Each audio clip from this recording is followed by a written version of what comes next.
बिस्मिल्लाहिर्रहमानिर्रहीम। आज की वीडियो बेटा 9th क्लास फिजिक्स के बच्चों के लिए है। Chapter number 7 thermal properties of matter को हम डिस्कस करेंगे। इस चैप्टर में जो सबसे पहला टॉपिक डिस्कस करने के लिए है वो है kinetic molecular theory of matter. अब काइनेटिक मॉलिक्यूलर थ्योरी मैटर की क्या कहती है बेटा? सबसे पहला point, matter is composed of very small particles called molecules and molecules are always in motion. कि मादा या मैटर किस चीज से मिलकर बना है? छोटे जर्रात से मिलकर बना है, जिन्हें हम मॉलिक्यूल्स कहते हैं। और ये मॉलिक्यूल्स हर वक्त आजाद हरकत में होते हैं, हर वक्त मोशन में रहते हैं। इनकी मोशन किस किस्म की हो सकती है? वाइब्रेशनल मोशन हो सकती है, रोटेशनल मोशन हो सकती है, लीनियर मोशन हो सकती है। वाइब्रेशनल मोशन का मतलब होता है बेटा इर्ताश, अपने मेन पॉइंट के इर्द गिर्द हिलना। रोटेशनल मोशन का मतलब होता है सर्कुलर पाथ में, रोटेशनल पाथ में हरकत करना। और लीनियर मोशन से मुराद होता है बेटा straight line motion. Second point में वो लिखता है there exist a mutual force of attraction between these molecules which is called intermolecular force. इन मॉलिक्यूल्स के दरमियान अट्रैक्टिव फोर्सेस पाई जाती हैं। इन अट्रैक्टिव फोर्सेस को इंटरमॉलिक्यूलर फोर्सेस मतलब मॉलिक्यूल्स के माबैन ताकतें कहा जाता है। ये जो इंटरमॉलिक्यूलर फोर्सेस हैं किस चीज पे डिपेंड करती हैं? Upon the distance between the molecules, कि उसके मॉलिक्यूल कितने ज्यादा करीब हैं, कितने ज्यादा दूर हैं, उनके दरमियान फासला कितना है। अब जैसे सॉलिड के मॉलिक्यूल करीब करीब होते हैं बेटा, तो उसकी इंटरमॉलिक्यूलर फोर्सेस स्ट्रांग होंगी। गैस के मॉलिक्यूल बहुत दूर दूर होते हैं, उनकी इंटरमॉलिक्यूलर फोर्सेस जो है वो बहुत ज्यादा वीक होंगी। ठीक है। It decrease with the increasing distance between them. जितना ज्यादा फासला होगा मॉलिक्यूल्स के दरमियान, इंटरमॉलिक्यूलर फोर्स जो है वो कमजोर होती चली जाएगी। नेक्स्ट पॉइंट में वो लिखता है the molecule possess kinetic energy due to motion and potential energy due to force of attraction. हरकत की वजह से इन मॉलिक्यूल्स की जो एनर्जी है काइनेटिक एनर्जी कहलाती है, और फोर्स ऑफ अट्रैक्शन की वजह से जो इनमें एनर्जी पाई जाती है उसको पोटेंशियल एनर्जी कहते हैं।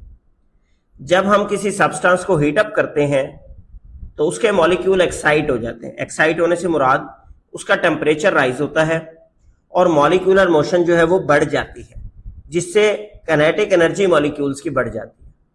तो लिहाजा temperature of the substance depend upon the average kinetic energy of its molecule. अगर मॉलिक्यूल्स की काइनेटिक एनर्जी ज्यादा है, इसका मतलब उस सब्सटेंस का टेम्परेचर ज्यादा है। मैटर जो है बेटा 3 स्टेट्स में, फिजिकल स्टेट्स में पाया जाता है, सॉलिड, लिक्विड्स और गैसेस। अभी आपके सामने स्क्रीन पर जो फिगर नजर आ रही है, सबसे पहली फिगर सॉलिड की है। आप इसके मॉलिक्यूल्स को देखें तो ये टाइटली पैक्ड है, एक दूसरे के बिल्कुल करीब हैं। अगर आप सेंटर वाली फिगर को देखें लिक्विड, तो लिक्विड के मॉलिक्यूल स्पेस्ड अपार्ट है, मतलब दरमियान में खला मौजूद है। और गैस के जो मॉलिक्यूल्स हैं दे आर फार्दर अपार्ट, बहुत दूर दूर है, बहुत ज्यादा खला इनके दरमियान मौजूद है। तो लिहाजा वो लिखता है most of the properties of solid, liquid and gases can be explain on the basis of kinetic molecular theory of matter. Solid, liquid और गैस की प्रॉपर्टीज को हम काइनेटिक मॉलिक्यूलर थ्योरी की मदद से एक्सप्लेन करते हैं। अब यहां पर आप हेडिंग दे लेंगे बेटा सॉलिड्स। ये जो पैराग्राफ जिसे मैंने हाईलाइट किया है, यहां हेडिंग क्या दे लें? सॉलिड। तो सॉलिड को हम डिस्कस कर रहे हैं कि intermolecular forces are so strong that they keep the molecules bound. Solids में इंटरमॉलिक्यूलर फोर्सेस बहुत मजबूत होती हैं, इसकी वजह से इसके मॉलिक्यूल्स जो है वो एक दूसरे के साथ जुड़े होते हैं, they are bonded with each other. So molecules are held at fixed position. लिहाजा मॉलिक्यूल्स एक फिक्स पोजीशन पर होते हैं, जगह चेंज नहीं कर रहे होते, but still they show vibrational motion about their fixed point. लेकिन अगर आप उनके ऊपर फोर्स लगाएंगे तो उनके अंदर जो मोशन पाई जाएगी वो क्या होगी? Vibrational motion. सिर्फ इर्ताश उसमें आएगा, अपनी मेन पोजीशन के इर्द गिर्द हिलेंगे, मूव नहीं करेंगे, ठीक है, फ्लो नहीं करेंगे। This is why solids have a definite shape. इस वजह से सॉलिड की जो शेप है वो फिक्स होती है और इनका वॉल्यूम भी डेफिनेट होता है। किसी सॉलिड के वॉल्यूम को आप चेंज नहीं कर सकते। मतलब अगर आपके पास एक बुक है, सॉलिड है, आपको कहा जाए एक छोटी डब्बी में से बंद कर दें, आप नहीं कर सकते। इसके वॉल्यूम को मोड़ तोड़ के आप छोटा नहीं कर सकते, उसकी शेप को आप चेंज नहीं कर सकते। नेक्स्ट बेटा जो पैराग्राफ लिखा गया वो है लिक्विड्स पे। अब जो पैराग्राफ बेटा मैंने हाईलाइट किया है, यहां पर आप प्रॉपर्टीज ऑफ लिक्विड्स या लिक्विड्स की हेडिंग दे लें, ठीक है। वो कहता है in the case of liquids intermolecular force is so weak that it can not hold the molecule eight fix position. Liquids में इंटरमोलिक्यूलर फोर्सेस कमजोर होती हैं, लिहाजा वो मॉलिक्यूल्स को फिक्स पोजीशन पर नहीं जकड़ पाती, नहीं रोक पाती, and molecules can slide over each other in random direction. इस वजह से मॉलिक्यूल एक दूसरे के ऊपर स्लाइड ओवर कर सकते हैं किसी भी डायरेक्शन में। सेकंड वजह क्यों स्लाइड ओवर कर सकते हैं कि मॉलिक्यूल्स के दरमियान जो है फासला ज्यादा होता है, डिस्टेंस ज्यादा है, स्पेस मौजूद है। A liquid therefore possess a definite volume but has no definite shape. Liquid की फिक्स शेप नहीं होती बेटा, लेकिन वॉल्यूम फिक्स होता है। 1 लीटर पानी है, आप बोतल में डालेंगे, बोतल की शक्ल इख्तियार कर लेगा। आप किसी पतीले में डालेंगे, बर्तन चौड़े में डालेंगे, उसकी शक्ल इख्तियार कर लेगा। आप जमीन पे डाल देंगे, सरफेस की शक्ल इख्तियार कर लेगा, लेकिन उसका वॉल्यूम 1 लीटर ही रहेगा। शेप तब्दील होगी depending upon the container in which you put that, लेकिन उसका वॉल्यूम क्या रहेगा? फिक्स रहेगा। Due to flow of molecules it acquire the shape of the containing vessel. तो इन मॉलिक्यूल्स के फ्लो की वजह से वो जिस कंटेनर में आप डालेंगे उसी की शक्ल इख्तियार कर लेता है। थर्ड कैटेगरी आ जाती है बेटा मैटर की गैस। गैस के जो मॉलिक्यूल्स हैं वो बनिस्बत इन दोनों के बहुत ज्यादा स्पेसिस पर होते हैं, तो लिहाजा वो लिखता है gas molecules are relatively far away from one another, एक दूसरे से बहुत ज्यादा दूर दूर होते हैं। इस वजह से gas neither possess a definite volume, ना तो इसका डेफिनेट वॉल्यूम होता है, फिक्स वॉल्यूम होता है, नॉर अ डेफिनेट शेप, इसकी शेप भी फिक्स नहीं होती। ठीक है, कैसे? 1 किलो का सिलेंडर है आपके घर का, किचन का, आप ले जाए, आप उसे कहें 1.5 किलो गैस डाल दे, आ जाएगी। 2 किलो गैस डाल दें, आ जाएगी। क्यों आ जाएगी? उनके मॉलिक्यूल्स के दरमियान स्पेसिस बहुत ज्यादा है। गैसेस आर कंप्रेसिबल, वो और गैस डालेगा, गैस कंप्रेस हो जाएगी। जब तक के कंटेनर ना फट जाए तब तक गैस उसके अंदर आती रहेगी। ये चीज आपने अपनी मोटरसाइकिल या गाड़ी के टायर में हवा भरवाते हुए भी देखी होगी। टायर में आप 20 psi हवा भरवा लें, 25 भरवा लें, 30 भरवा लें, 35 भरवा लें, आ जाएगी। हाँ, ये ना हो कि टायर फट जाए, इतनी ज्यादा भरवा लें कि टायर ही फट जाए, अदरवाइज वॉल्यूम जो है वो उसके अंदर फिक्स होता चला जाए। लिहाजा इसका डेफिनेट वॉल्यूम नहीं होता। इसी तरह शेप भी इसकी फिक्स नहीं होती।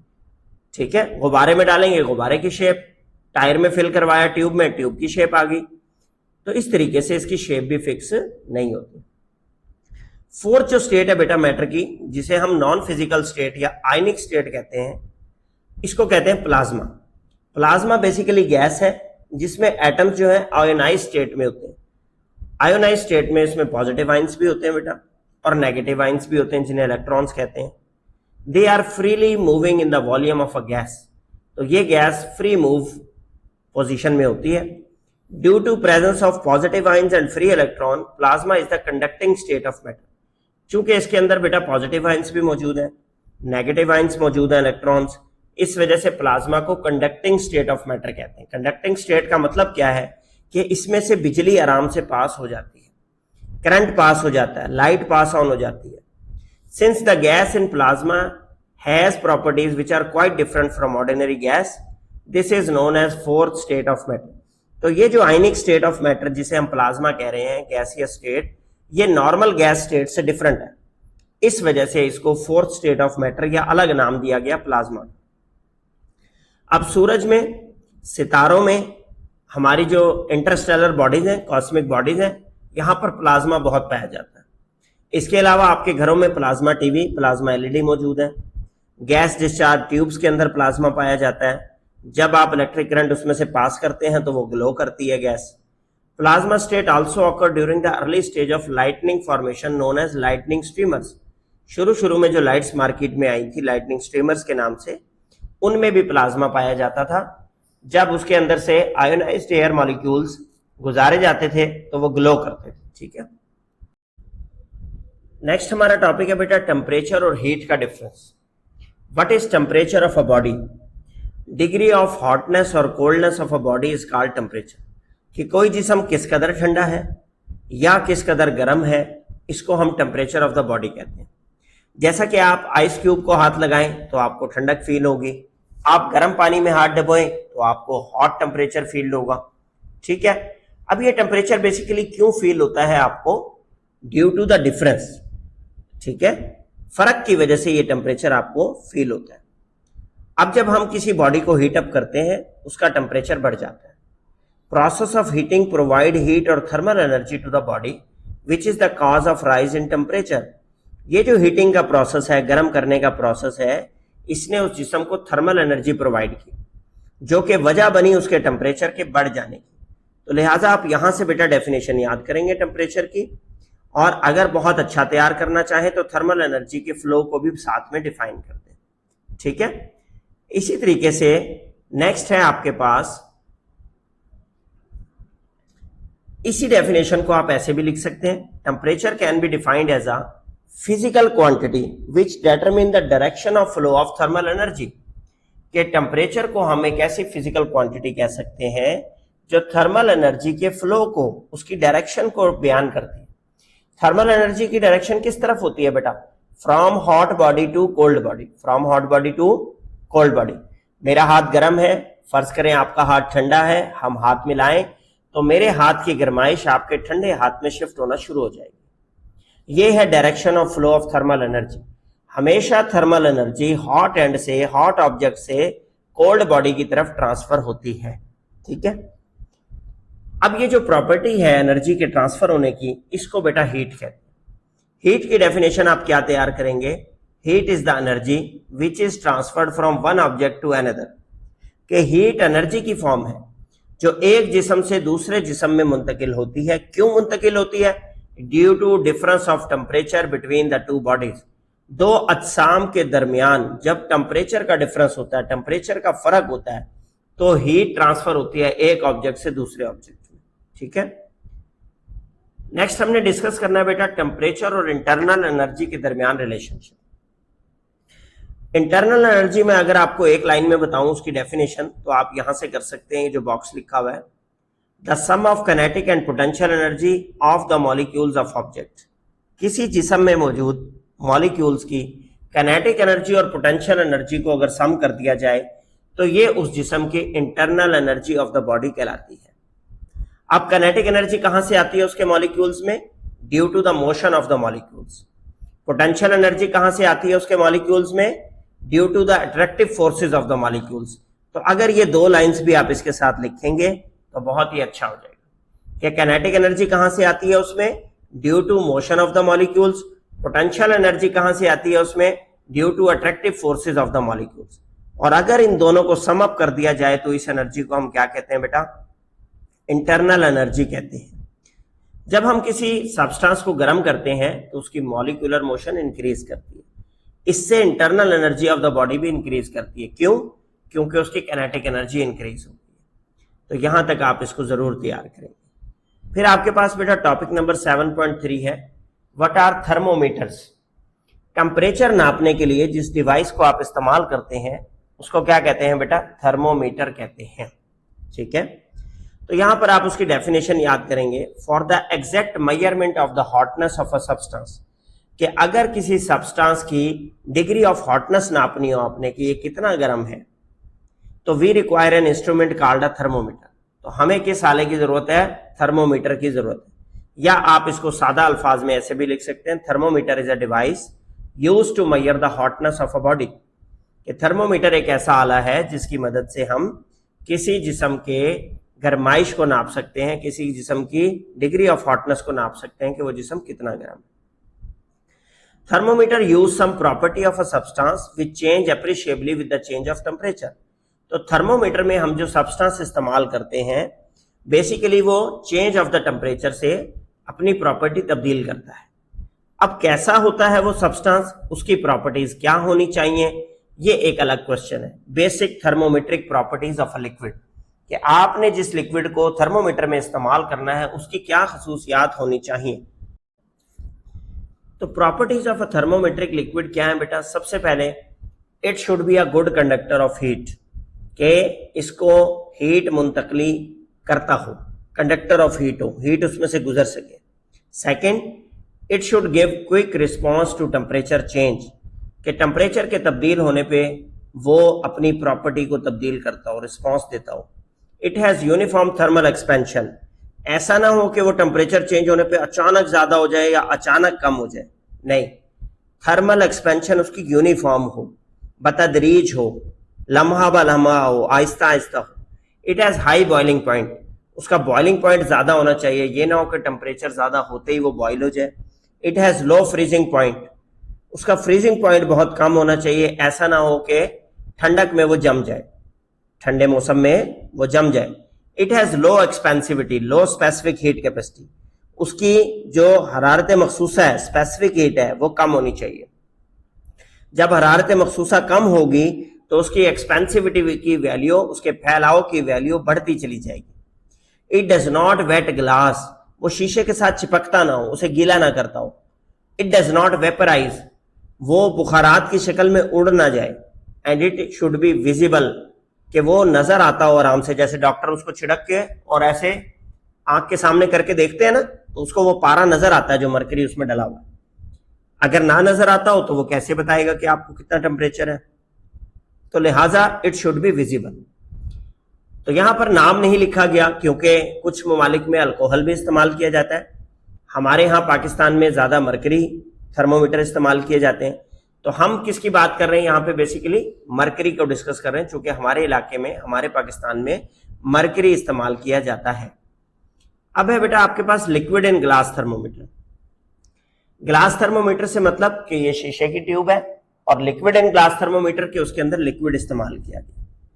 इसका हम कंस्ट्रक्शन पढ़ते हैं कि ये किस तरह का बना हुआ है और कौन सा लिक्विड हम इसमें इस्तेमाल कर रहे हैं, और इसके स्केल्स क्या है, मतलब छोटे से छोटी वैल्यू क्या नाप सकता है और बड़ी से बड़ी वैल्यू क्या नाप सकता है। कहता है liquid expand on heating, liquid जो है ऑन हीट अप, गर्म करने पे एक्सपैंड होते हैं, फैलाव लाते हैं। So expansion in volume of liquid can be use for measurement of temperature. इसी एक्सपेंसिविटी को, इसी एक्सपैंड होने की प्रॉपर्टी को हम टेम्परेचर मेजर करने के लिए इस्तेमाल करते हैं। This is known as liquid in glass thermometer. इसको क्या कहते हैं बेटा? लिक्विड इन ग्लास थर्मोमीटर कहते हैं।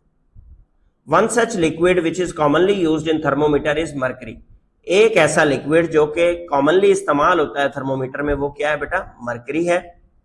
It is made of a glass, शीशे का बना होता है। It has a bulb at one end filled with mercury, एक कोने पे बल्ब लगा हुआ है और वो बल्ब हमने मरकरी से फिल कर दिया, इसके जो स्टार्टिंग पॉइंट है। जब टेम्परेचर बढ़ता है द मरकरी एक्सपैंड, तो मरकरी एक्सपैंड होके ट्यूब में ऊपर चढ़ना शुरू करता है। And moves up through the narrow capillary tube in the form of a mercury thread. Aahista Aahista mercury ऊपर चढ़ता चढ़ता नैरो कैपिलरी ट्यूब, मतलब बारीक उस ट्यूब में ऊपर आना शुरू हो जाता है। जिस तरह 7.6 फिगर में दिखाया गया बेटा, इस टाइम पे मरकरी का टेम्परेचर क्या है? 38 degree centigrade, 38 degree centigrade. The position of the end of thread reads the temperature. Mercury opaque होता है बेटा, ओपेक से मुराद के गैर शफाफ, इसके दरमियान से लाइट नहीं पास होती, तो ये नजर आता है, easily seen due to it silvery colour. Alcohol is also a choice for thermometric liquid. Alcohol को भी इस्तेमाल किया जाता है, but it must be colour to make it visible, कि ये कलर्ड होगा तो नजर आएगा, वरना नजर नहीं आएगा। तो दो मेन चॉइसेस बेटा थर्मोमेट्रिक लिक्विड की कौन कौन सी होगी? पहली मरकरी और दूसरी क्या है? अल्कोहल।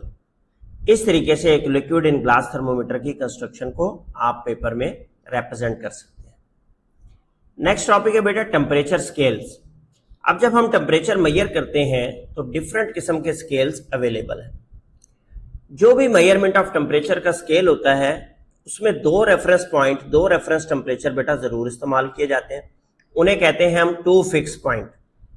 पहला, one is the steam point slightly above the boiling of water.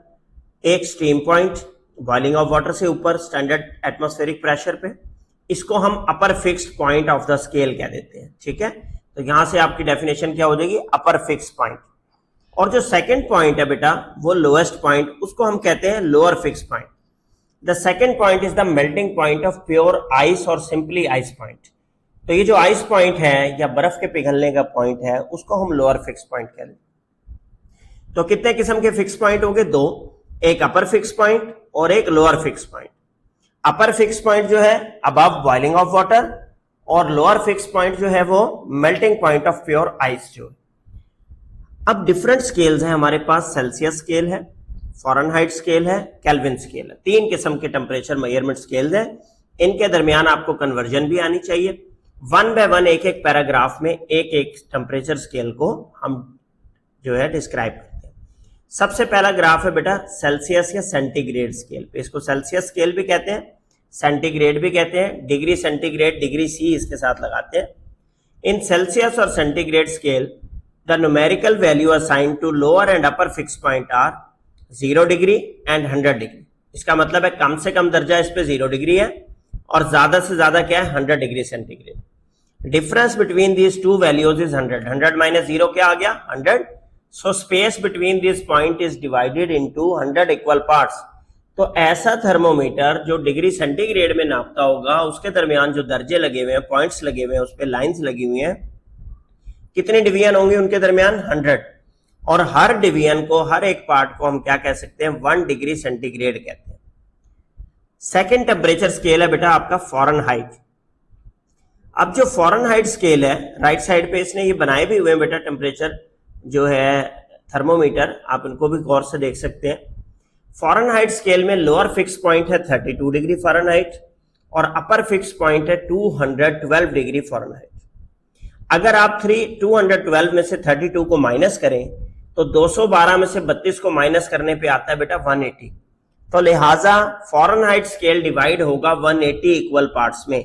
180 लाइनें, 180 दर्जे आप लगाएंगे। सबसे छोटा दर्जा कहां से शुरू होगा 32 से और सबसे बड़ा दर्जा कहां पे जा रहा होगा 212 पे। और एक दर्जे को, दो लाइनों के दरमियान एक पॉइंट को आप क्या कहेंगे 1 डिग्री फॉरेनहाइट। तो नॉर्मली हमें मार्केट में सेल्सियस और फॉरेनहाइट ज्यादा देखने को मिलते हैं नॉर्मल लाइफ में। थर्ड स्केल जो बेटा टेम्परेचर स्केल है जो कि लेबोरेटरीज में ज्यादा इस्तेमाल होता है, that is called kelvin scale. अब केल्विन स्केल जो है इसको एब्सोल्यूट टेम्परेचर स्केल भी कहा जाता है। साइंटिफिक मेजरमेंट्स में जो मेजरमेंट्स की जाती हैं, जो आप न्यूमेरिकल्स में करेंगे, वो ज्यादा किसमें होंगी बेटा केल्विन स्केल में। इसका लोअर फिक्स पॉइंट जो है वो 273 होता है और अपर फिक्स पॉइंट कितना होता है 373। तो अगर हम इन दोनों पॉइंट्स को आपस में माइनस करें 373 माइनस 273 तो कितना डिफरेंस आता है 100। इसका मतलब है 100 लाइनें लगानी है। छोटी लाइन, सबसे कम वाली लाइन 273 से स्टार्ट करनी है और सबसे एंड में कहां पे जाना है 373 पे। और एक दर्जा किसके बराबर हो जाएगा 1 डिग्री केल्विन के, 1 डिग्री केल्विन के। तो अगर आपको याद हो तो सेंटीग्रेड में भी तो 1 केल्विन जो है वो किसके बराबर था, सेंटीग्रेड में भी 100 ही दर्जे थे। तो 1 केल्विन को आप 1 डिग्री सेंटीग्रेड सेम इसी तरीके से कंपेयर कर सकते हैं दोनों। 0 point of this scale is the temperature at which the molecules of a substance cease to move. Cease का मतलब होता है बेटा रुक जाना, कि इसका जो 0 पॉइंट होता है उस पे मॉलिक्यूल्स हरकत नहीं करते, उनकी एवरेज काइनेटिक एनर्जी 0 हो जाती है। इसको एब्सोल्यूट जीरो स्केल कहते हैं। क्या कहते हैं? Absolute zero temperature. इसकी डेफिनेशन बेटा बहुत बार पेपर में आती है, इसको याद कर ले। एब्सोल्यूट जीरो की वैल्यू -273.15 डिग्री सेंटीग्रेड है। अगर आप केल्विन से डिग्री सेंटीग्रेड में चेंज करेंगे तो क्या बनेगी -273.15। कैसे बनेगी? ये -273.15 डिग्री सेंटीग्रेड बेटा केल्विन से सेंटीग्रेड में कन्वर्जन से आई है। अभी नेक्स्ट टॉपिक में हम कन्वर्जन स्केल को ही पढ़ने जा रहे हैं, ठीक है।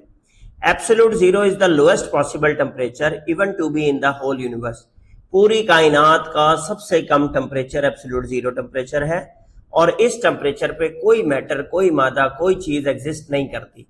इसका क्या मतलब हुआ? इसका मतलब हुआ कि ये एक वर्चुअल टेम्परेचर है, ठीक है। अब आ जाते हैं हम उन फार्मूलाज पे जो कि हमारे न्यूमेरिकल्स में भी इस्तेमाल होने। इसके अलावा अगर हमें एक टेम्परेचर स्केल से दूसरे टेम्परेचर स्केल में वैल्यू को कन्वर्ट करना है तो इन 3 फार्मूलाज को आपने इस्तेमाल करना है। अगर आपने सेल्सियस से फॉरेनहाइट में कन्वर्ट करना हो, सेल्सियस की वैल्यू मालूम हो आपको और फॉरेनहाइट की वैल्यू मालूम करनी हो, तो आप क्या फार्मूला लगाएंगे? Temperature in Fahrenheit is equal to 9/5 multiply by temperature in centigrade और जो वैल्यू इसकी बनेगी +32। इसका जो भी आंसर आएगा 9/5 इंटू टेम्परेचर सेंटीग्रेड का, उसमें 32 आप ऐड कर लेंगे। पार्ट नंबर 2 है बेटा conversion of Fahrenheit to centigrade scale. अब फॉरेनहाइट से सेंटीग्रेड में कैसे चेंज करते हैं? Temperature in centigrade is equal to 5/9 into bracket के अंदर आपने लिखना है टेम्परेचर इन फ़ारेनहाइट की वैल्यू -32। ठीक है, ये फार्मूला बेसिकली ऊपर वाले फार्मूले से ही बना है। ऊपर वाले फार्मूले में देखें ये +32 उधर जाके माइनस हो गया, और उसके बाद ये टेम्परेचर इन सेंटीग्रेड जो है इसके साथ 9/5 मल्टीप्लाई हो रहा था, तो जब ये दूसरी साइड पे शिफ्ट हुआ तो 5/9 हो गया। लिहाजा आप एक फार्मूला याद करके भी दोनों बना सकते हैं। और थर्ड फार्मूला है बेटा relationship between kelvin and Celsius scale. Temperature in kelvin निकालना हो तो टेम्परेचर इन सेंटीग्रेड प्लस 273 आप कर दें, जितना भी सेंटीग्रेड टेम्परेचर हो उसमें 273 ऐड करने से आपका टेम्परेचर इन केल्विन आ जाता है। इसी से आप सेंटीग्रेड से केल्विन में भी जा सकते हैं। अगर सेंटीग्रेड निकालना हो केल्विन से तो टेम्परेचर इन केल्विन में से 273 को माइनस कर दें तो आपका टेम्परेचर इन सेंटीग्रेड आ जाए। ठीक है, तो इन तीनों फार्मूलाज को आप नोट कर लें बेटा, ये आपके न्यूमेरिकल्स में भी काम आए। नेक्स्ट टॉपिक है बेटा हमारे पास थर्मोकपल थर्मोमीटर। थर्मोमीटर तो आपको बताया क्या है, टेम्परेचर मेजर करने की device. What is thermocouple? Thermocouple में बेटा दो वर्ड है, एक थर्म और एक कपल। थर्म का मतलब होता है बेटा हीट, और कपल का मतलब क्या होता है, अ जंक्शन ऑफ टू, मतलब पेयर, दो चीजों को कपल कहते हैं। The type of thermometer consist of two wires of different material such as copper and iron. तो इस तरह के थर्मोमीटर में दो अलग अलग मटेरियल की वायर्स इस्तेमाल की जाती हैं। हमने यहां एग्जांपल के तौर पे ले लिया कॉपर और आयरन, चेंज भी हो सकती है। Their ends are joint together to form two junctions. इनके दोनों तरफ सिरे मिला दिए जाते हैं ताकि दो जंक्शन बन जाएं, दो जोड़ बन जाएं। If the two junctions are at different temperature small current will flow across them. अगर दोनों जोड़ के दरमियान टेम्परेचर का फर्क होगा तो हाई से लो की तरफ करंट जो है फ्लो करना शुरू कर देगा। This current is due to the potential difference produced across the two junction. तो अभी हमने कहा कि दोनों के दरमियान टेम्परेचर का क्या है, फर्क। उस टेम्परेचर के फर्क की वजह से वहां पोटेंशियल डिफरेंस जनरेट हुआ, और इस पोटेंशियल डिफरेंस की वजह से करंट जनरेट हुआ बिटवीन द टू जंक्शंस। क्योंकि दोनों की resistance to the flow of current change है, दोनों वायर्स की मजाहमत जो है करंट के फ्लो से चेंज है, इसलिए पोटेंशियल डिफरेंस जनरेट हुआ। Greater is the difference of temperature, greater is the potential difference. जितना ज्यादा टेम्परेचर का फर्क होगा दोनों जंक्शंस के दरमियान, उतना ज्यादा पोटेंशियल डिफरेंस या वोल्टेज प्रोड्यूस होगा बिटवीन द जंक्शंस। अब करना क्या है, if one end of junction is kept at a lower fixed temperature, placing it in ice bath at 0 degree centigrade for reference. अगर एक जंक्शन का, एक एंड ऑफ द जंक्शन का टेम्परेचर क्या रख दिया गया, 0 डिग्री सेंटीग्रेड, जो लोअर फिक्स्ड टेम्परेचर है हमारा, तो temperature of other junction at a high temperature can be measured using a volt meter. तो आप तस्वीर में देख रहे हैं, यहां पर हमने एक छोटा सा वोल्टेज मीटर लगाया हुआ है, वोल्ट मीटर लगाया हुआ है, ठीक है, जिसके ऊपर कैलिब्रेटेड स्केल मौजूद है, मतलब दर्जे लगे हुए हैं ताकि वोल्टेज का पता चले कि कितने वोल्टेज जनरेट हुए हैं। जिस तरह आपके घरों में वोल्ट मीटर लगा होता है आपके बिजली के बॉक्स में, जिसमें आ रहे होते हैं जी 220 वोल्ट, तो ये 220 वोल्ट बिटवीन टू वायर्स होते हैं जो आपके कहां से आ रही हैं, बेसिकली आपके मीटर से आ रही हैं, वापडा के।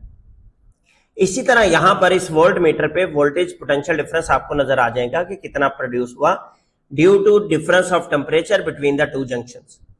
इस तरह के थर्मोमीटर को बेटा थर्मोकपल थर्मोमीटर कहते हैं, और ये ज्यादातर ऐसे सिनेरियोज में इस्तेमाल किया जाता है जहां टेम्परेचर बहुत ज्यादा हाई हो, रैपिडली चेंजिंग टेम्परेचर हो, small mass of metal junction जो है वो जल्दी से हीट अप हो जाए, जहां पर रैपिडली चेंज हो टेम्परेचर, तो ऐसे सिनेरियोज में हम थर्मोकपल थर्मोमीटर का इस्तेमाल करते हैं। नेक्स्ट बेटा हमारा टॉपिक है what is sensitivity of thermometer, range of thermometer and linearity of thermometer. तीनों प्रॉपर्टीज को अलग अलग डिस्कस करते हैं, समझने की कोशिश करते हैं। सबसे पहले सेंसिटिविटी ऑफ थर्मोमीटर क्या होता है। सेंसिटिविटी ऑफ थर्मोमीटर से मुराद है बेटा कि वो छोटे से छोटा टेम्परेचर का डिफरेंस जो एक थर्मोमीटर डिटेक्ट कर सकता है उसे सेंसिटिविटी ऑफ थर्मोमीटर कहते हैं। Ability to detect small change in temperature of object. For example, अगर minimum division on scale 1 degree centigrade है तो इसका मतलब है कि इस थर्मोमीटर की सेंसिटिविटी 1 डिग्री सेंटीग्रेड है। अगर मिनिमम टेम्परेचर स्केल जो लगा हुआ है थर्मोमीटर पे वो 0.1 डिग्री सेंटीग्रेड है तो ऐसे थर्मोमीटर की सेंसिटिविटी क्या कहलाएगी, 0.1 डिग्री सेंटीग्रेड। उम्मीद है समझ आ गया। नेक्स्ट कॉन्सेप्ट है बेटा रेंज ऑफ थर्मोमीटर। रेंज का क्या मतलब होता है? Between the measurement of lower value and upper value. तो ये स्पैन ऑफ टेम्परेचर को बताता है from lower value to higher value upon which a thermometer can measure accurately. ठीक है, it refers to the range of values of temperature from low to high over which thermometer can measure accurately. For example, आपका जो clinical thermometer है जो human body temperature को measure करने के लिए इस्तेमाल होता है, 35 डिग्री से 45 डिग्री तक इसकी नॉर्मली रेंज होती है। और जो लॉन्ग रेंज थर्मोमीटर है लेबोरेटरी में इस्तेमाल होते हैं, साइंस एक्सपेरिमेंट्स के लिए इस्तेमाल होते हैं, उनकी रेंज नॉर्मली -10 डिग्री सेंटीग्रेड से 110 डिग्री सेंटीग्रेड तक होती है। अब ये जो चॉइस ऑफ लिक्विड था थर्मोमीटर में, जो हमने कहा कि मरकरी भी इस्तेमाल कर सकते हैं, हमने कहा अल्कोहल भी इस्तेमाल कर सकते हैं, ये बताता है कि आपकी लोअर वैल्यू क्या हो सकती है और अपर वैल्यू क्या हो सकती है। फॉर एग्जाम्पल, मरकरी फ्रीज करता है बेटा -39 डिग्री सेंटीग्रेड और बॉयल करता है 357 डिग्री सेंटीग्रेड। तो लिहाजा कोई भी ऐसा थर्मोमीटर जिसमें आप मरकरी का इस्तेमाल करेंगे, उसकी ज्यादा से ज्यादा लोअर वैल्यू क्या हो सकती है? -39 डिग्री सेंटीग्रेड, इससे लो नहीं जा सकते आप। और हाई से हाई जो अपर वैल्यू है वो 357 डिग्री सेंटीग्रेड हो सकती है, इससे ऊपर आप नहीं जा सकते। इसी तरह अगर आप अपने थर्मोमीटर में अल्कोहल का इस्तेमाल करते हैं तो अल्कोहल का कम से कम फ्रीजिंग पॉइंट कितना है? -112 डिग्री सेंटीग्रेड, और ज्यादा से ज्यादा जो बॉइलिंग पॉइंट है वो है 78 डिग्री सेंटीग्रेड। तो आप -112 डिग्री सेंटीग्रेड से लेकर 78 डिग्री सेंटीग्रेड तक रेंज का थर्मोमीटर बना सकते हैं, जिसमें आप अल्कोहल इस्तेमाल करें। जिसमें आप मरकरी इस्तेमाल करेंगे उसकी रेंज ज्यादा से ज्यादा -39 डिग्री सेंटीग्रेड से लेकर 357 डिग्री सेंटीग्रेड तक हो सकती है, इससे ज्यादा नहीं हो सकती। समझ आ गया रेंज। नेक्स्ट कॉन्सेप्ट है बेटा linearity. What is linearity? Relationship between temperature and the scale reading on the entire range of measurement. कि टेम्परेचर और स्केल की रीडिंग के दरमियान जो रिलेशनशिप पाया जाता है, ये डायरेक्ट रिलेशनशिप है बेटा। कैसे डायरेक्ट रिलेशनशिप है? इक्वल इंक्रीमेंट्स होने चाहिए स्केल पे corresponding to the equal change in temperature. जितना टेम्परेचर बढ़े उतना ही आपकी मेजरमेंट भी बढ़नी चाहिए थर्मोमीटर पे। Marking on the scale should be evenly spaced, बराबर बराबर दर्जे होने चाहिए होल रेंज पे। जब हमने प्रॉपर्टीज ऑफ थर्मोमेट्रिक लिक्विड पढ़ा तब भी हमने ये बात डिस्कस की कि यूनिफॉर्मिटी होनी चाहिए। यूनिफॉर्मिटी से क्या मुराद है? Over the temperature range, temperature के चेंज होने पर आपके जो वैल्यू ऑफ द थर्मोमीटर है स्केल रीडिंग पे वो भी उतनी ही बराबर बराबर तब्दील हो। High linearity means more consistent and proportional scale reading over the entire range. जितना ज्यादा डायरेक्ट रिलेशनशिप इनका होगा उसका मतलब है कि आपका थर्मोमीटर उतना ही हाई लीनियर है, हाईली लीनियरिटी फॉलो कर रहा है। ठीक है। और लास्ट टॉपिक बेटा इस चैप्टर का है structure of a liquid in glass thermometer. वैसे तो हमने ये पहले भी पढ़ा, यहां पर ये रिपीट हुआ है चैप्टर में कि लिक्विड इन ग्लास थर्मोमीटर जो है वो शीशे की एक बनी हुई नाली है, कैपिलरी ट्यूब है, जिसमें एक छोटा बल्ब लगा हुआ है जिसको हम मरकरी या अल्कोहल से फिल आउट कर देते हैं। The thin wall of glass bulb allow quick conduction through glass to the liquid from a hot object whose temperature is to be measured। जब आप इस बल्ब को गर्म उस बॉडी के साथ मस करते हैं, उस लिक्विड में डबोते हैं जो गर्म है, तो लिहाजा मरकरी जो है वो क्या होता है? एक्साइट होता है। और मरकरी एक्साइट होने की वजह से चूंकि वो एक गुड कंडक्टर ऑफ हीट है तो रिस्पॉन्ड करता है चेंज इन टेम्परेचर को। इस रिस्पॉन्स की वजह से लिक्विड जो है एक्सपैंड होना शुरू हो जाता है। अब जब लिक्विड एक्सपैंड होता है तो बेटा उस शीशे की नाली में उसको एक्सपेंसिविटी नजर आती है, हमें नजर आता है कि वो दर्जे में ऊपर जा रहा है। ठीक है, इसको हम टेम्परेचर मेजर कर लेते हैं। Use of mercury is quite sensitive for normal measurements. तो जो हमारी नॉर्मल मेजरमेंट्स हैं बॉडी टेम्परेचर की हैं, उनके लिए तो हम मर्करी का ही इस्तेमाल करते हैं। अगर आपको इससे भी ज्यादा एक्यूरेसी चाहिए हो तो अल्कोहल का इस्तेमाल किया जाता है, बिकॉज उसकी एक्सपेंसिविटी मरकरी से 6 टाइम्स ज्यादा है। उसकी रेंज लिमिटेशन जो है हायर टेम्परेचर की, वो लो बॉइलिंग पॉइंट की वजह से 78 डिग्री सेंटीग्रेड से ऊपर नहीं जाती। अब ये जो नैरो ट्यूब है, शीशे की जो नाली है जिससे मिलकर बना हुआ है आपका थर्मोमीटर, ये यूनिफॉर्म होती है बेटी। यूनिफॉर्म से मुराद है जितनी वो मोटी शुरू में है उतनी ही दरमियान में है उतनी ही एंड में। ये हमेशा यूनिफॉर्म होनी चाहिए। और दरमियान में जो खाली खाना है, खाली जगह है, खला है जिसमें से मरकरी ने मूव करना है, बिल्कुल भी वो अप डाउन नहीं होना चाहिए, फाइन बोर होना चाहिए, बिल्कुल बारीक बराबर सुराख होना चाहिए। चॉइस ऑफ मरकरी जो है over a long range temperature due to its low freezing point and high boiling point. तो मरकरी का अगर आप इस्तेमाल करेंगे तो एक long range temperature measurement device आप थर्मोमीटर डिजाइन कर सकते हैं और fairly long range of measurement ये प्रोवाइड करता है। -10 डिग्री से लेकर 110 डिग्री सेंटीग्रेड तक आपके सामने इस वक्त लेबोरेटरी थर्मोमीटर जो है जो स्क्रीन पर दिखाया जा रहा है। और रीडिंग कितनी शो हो रही है इसमें इस वक्त? 20 डिग्री सेंटीग्रेड। तो आप ये देखें रेड निशान कहां पर है? 20 डिग्री सेंटीग्रेड तक मरकरी जो है इस बल्ब से एक्सपैंड होके आया। ये बेटा आपका चैप्टर नंबर 7 था मुकम्मल। इसके न्यूमेरिकल्स जो है वो पहले ही अपलोड कर दिए गए हैं चैनल पे, आप देख सकते हैं। मैं लिंक भी जो है प्लेलिस्ट का एंड ऑफ द लेक्चर में पेस्ट कर दूंगा। अगर आपका कोई क्वेश्चन हो, कोई कमेंट हो, कोई चीज समझ ना आई हो तो आप वीडियो के कमेंट सेक्शन में पूछ लें, इंशाल्लाह वहां पे आपकी क्यूरी क्लियर कर देंगे।